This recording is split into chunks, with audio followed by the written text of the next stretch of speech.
रात का समय था। घना जंगल और उसमें बहती ठंडी हवा हर गुजरने वाले को भीतर तक कंपा देती थी। गांव कालापुर के किनारे पर स्थित समय का किला सदियों से खड़ा था। गांव वालों का कहना था कि किले के अंदर वक्त ठहर जाता है और जो भी वहां जाता है या तो वापस नहीं लौटता या समय से परे जाकर खो जाता है। जो समय के खेल से खेलता है वह खुद खेल का हिस्सा बन जाता है। यह कहते हुए गांव के बुजुर्गों ने आदित्य और उसकी टीम को चेतावनी दी थी, लेकिन आदित्य मानता था कि हर कहानी के पीछे कोई न कोई सच होता है और इस सच को खोजने के लिए वह अपनी टीम के साथ किले की ओर बढ़ चला। आदित्य, श्रुति और करण अपनी जीप से कालापुर गांव पहुंचे। जीप रुकते ही एक बुजुर्ग उनके पास आया। उसकी आंखों में डर साफ दिखाई दे रहा था। बाबूजी, आप लोग उस किले में मत जाइए, उसने कांपती आवाज में कहा। क्यों? क्या वहां सच में भूत प्रेत हैं? करण ने मजाकिया लहजे में पूछा। बुजुर्ग ने उसे घूरते हुए कहा, यह जगह समय से बंधी हुई है। वहां जाकर आप अपने जीवन के सबसे बड़े डर का सामना करेंगे। लेकिन आदित्य ने उसकी बातों को नजरअंदाज करते हुए किले का नक्शा निकाला और कहा, हमें इस जगह के हर कोने की जांच करनी है। हमें सच का पता लगाना है। किले तक पहुंचने का रास्ता जंगल से होकर गुजरता था।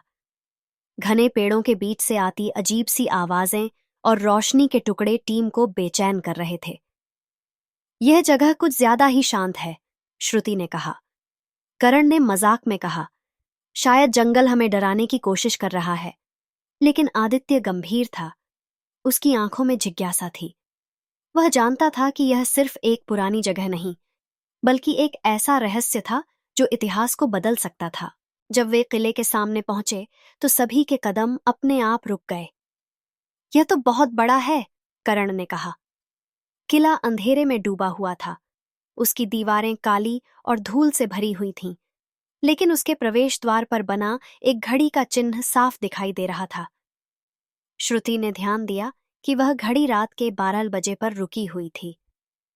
क्या यह सिर्फ संयोग है? उसने आदित्य से पूछा। शायद नहीं, आदित्य ने जवाब दिया। किले के दरवाजे को खोलते ही एक ठंडी हवा का झोंका उनकी ओर आया। यह हवा इतनी ठंडी क्यों है? करण ने कहा। शायद यह जगह बहुत पुरानी है, आदित्य ने कहा। अंदर का दृश्य अजीब और रहस्यमय था। दीवारों पर अजीब चित्र बने हुए थे। श्रुति ने कहा, यह चित्र शायद प्राचीन काल की भाषा में है। मुझे इन्हें समझने के लिए समय चाहिए। करण ने एक कोने में पड़ी घड़ी को उठाया। घड़ी बंद थी, लेकिन उसकी सुइयां धीरे धीरे घूम रही थीं। यह संभव कैसे है? करण ने हैरानी से पूछा। रात के समय जब सभी आराम करने के लिए रुके तो उन्हें अजीब अजीब आवाजें सुनाई देने लगीं। ये आवाजें कहां से आ रही हैं? श्रुति ने डरते हुए पूछा। आदित्य ने कहा, शायद यह हवा की आवाज है। हमें डरने की जरूरत नहीं। लेकिन तभी दीवार पर एक परछाई दिखाई दी। वह धीरे धीरे बढ़ती जा रही थी। ये क्या है? करण ने चिल्लाते हुए कहा। परछाई उनके पास आते ही गायब हो गई। गुप्त दरवाजा सुबह के समय टीम ने किले की जांच शुरू की। यह देखो, श्रुति ने दीवार पर एक निशान की ओर इशारा किया। वहां एक दरवाजा छिपा हुआ था जिस पर अजीब प्रतीक बने हुए थे। आदित्य ने उस दरवाजे को खोलने की कोशिश की, लेकिन दरवाजा हिला भी नहीं।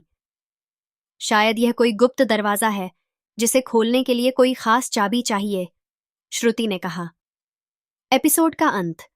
समय का खेल शुरू टीम ने तय किया कि वे उस दरवाजे को खोलने के लिए किले के बाकी हिस्सों की जांच करेंगे। लेकिन जैसे ही वे आगे बढ़े, आदित्य की घड़ी की सुइयां उल्टी दिशा में चलने लगीं। यह कैसे हो सकता है? आदित्य ने कहा। करण ने अपनी घड़ी देखी। उसकी घड़ी भी उल्टा चल रही थी। हम कहां फंस गए हैं? श्रुति ने डरते हुए कहा।